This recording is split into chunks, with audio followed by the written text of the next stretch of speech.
안녕하세요. BTX입니다. 오늘은 로마서 4장을 살펴보겠습니다.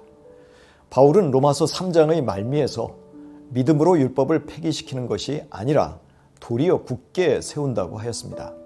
그 예로 아브라함을 한번 생각해 보자는 것이죠. 유대인들의 믿음의 조상인 아브라함이 도대체 어떻게 하나님께로부터 의롭다 하심을 얻을 수 있었을까요? 바울은 아브라함이 율법의 행위로서 의롭게 되었더라면 아마도 자랑할 것이 있었을 것이라고 말합니다. 그러나 아브라함은 하나님 앞에서는 자랑할 것이 없었습니다. 더구나 유대인들이 그렇게 자랑하는 아브라함은 율법 이전의 사람입니다. 율법을 지킴으로 하나님의 의를 획득하는 것과는 거리가 멀다는 말이죠. 그런데 하나님은 아브라함을 의롭다고 평가하셨습니다. 그 이유는 아브라함이 율법을 잘 지켰기 때문이 아니라 하나님을 믿었기 때문입니다. 하나님은 당신에 대한 아브라함의 믿음을 보시고 아브라함에게 의롭다고 인정해 주신 것입니다. 갑자기 아브라함이 의롭게 변한 것이 아니라 의롭다고 인정해 주셨다는 것이죠. 창세기 15장에 보면 아브라함이 하나님을 믿지 못하고 흉년이 들었다고 해서 비옥한 삼각주가 있는 애굽으로 이집트로 탈출했었습니다. 거기서 비겁하게도 바로에게 자기 아내를 누이라고 속였습니다. 이후에 그가 자기 사병들과 동맹군들과 목숨을 걸고 조카 롯을 구출하여 주변 나라들의 위협을 당하고 있었을 때 하나님이 그에게 나타나셔서 하늘의 별들을 보여주시면서 당신의 언약을 확증해 주셨습니다. 그때 아브라함은 그 하나님의 언약을 믿었고 하나님은 그 아브라함의 믿음을 의로 여기셨습니다. 즉 의롭게 보아주신 것입니다. 의로움이 아브라함에게 은혜의 선물로 주어진 것이지 마치 노동의 보수나 대가로 주어진 것이 아니었습니다. 예수 그리스도를 믿는 사람의 그 믿음이 의롭다고 인정을 받는다는 것이 이와 같다는 것입니다.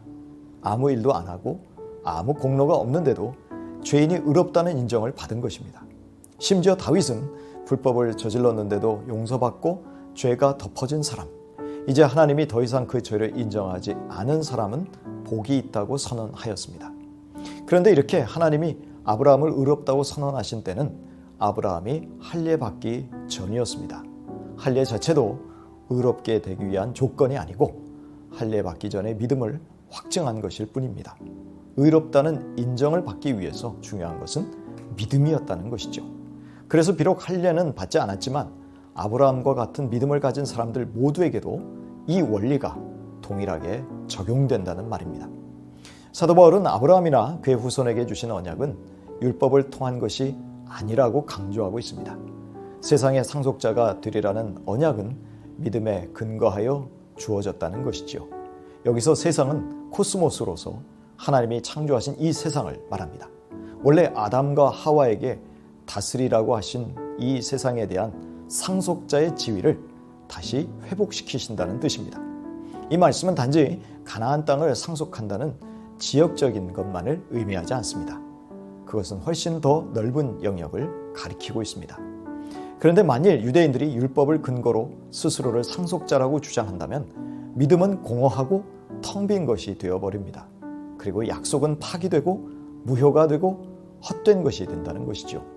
율법보다 더 중요한 것은 믿음이라는 것입니다. 왜냐하면 율법은 진노를 불러오기 때문입니다. 우리는 이미 율법을 통해서 우리 자신들이 불의하다는 것을 더 분명히 깨닫기 때문이라는 것이죠.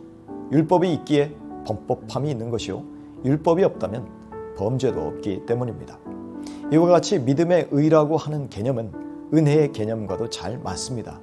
은혜라는 말은 어떤 대가를 지불하지 않고 그냥 받았다는 말이듯이 우리가 의롭게 된 것이 은혜로 되었다면 공로 혹은 일이 아닌 믿음으로 되었다고 하는 말이 더 잘 맞는 것입니다. 그런데 중요한 것은 이 약속이 유대인만을 위한 것이 아니라는 것이죠.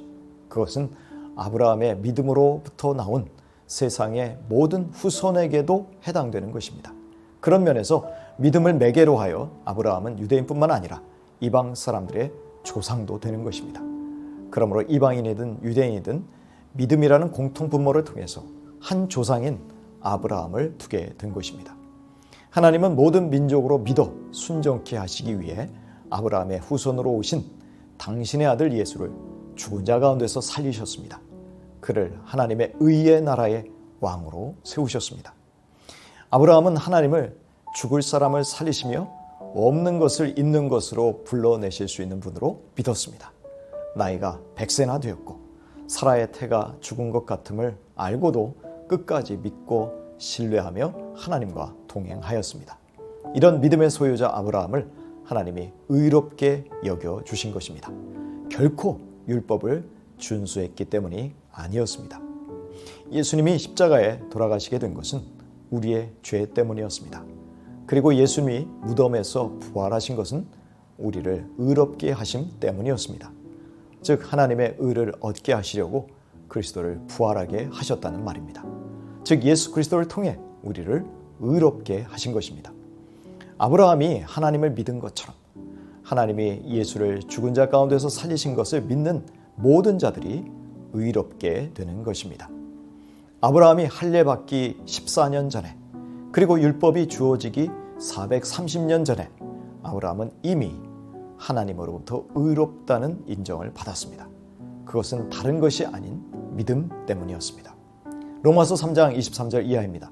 그가 의롭다는 인정을 받았다 하는 말은 아브라함만을 위하여 기록된 것이 아니라 하나님께서 의롭다고 여겨주실 우리, 곧 우리 주 예수를 죽은 사람들 가운데서 살리신 분을 믿는 우리까지도 위한 것입니다.